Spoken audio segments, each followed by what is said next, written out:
Nagsaludo si Bea Alonso sa katatagan ng bago niyang kaibigang si Chris Aquino. Tulad daw ng mga magulang ni Chris na sina Senador Ninoy at Pangulong Cory, inspirasyon si Chris sa buhay sa gitna ng pagluluksa. Nagpapatrol, Mario Dumawal. Mas tumingkad ang ganda ni Bea Alonso sa paghahanda niya para sa inabangang ABS-CBN Star Magic Ball, ang taunang reunion party ng kapamilya stars at patikang designers ngayong buwan. Friends, the friends na nagpairam sa akin ng damit, Dear Goddess. Panay din ang pasasalamat ni Bea sa tagumpay ng And I Love You So.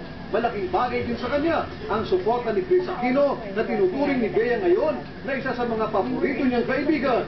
Sobrang love ko yun, sobra. Wala kasi akong ate, ako yung panganay sa amin. So, sa'yo tumata yung ate ko ngayon. Alam mo, na-realize ko talaga makikilala mo kasi na yung mga real friends mo kapag may pinagdadaanan ka, kapag malungkot ka. And I think she's one of my real friends. Nagbigay din ng mensahe si Bea kay Chris ngayong anibersaryo ng kabayanihan ni Ninoy bago siya umalis para sa premiere ng And I Love You So sa Florida sa Amerika. Ako mali lang yung problema ko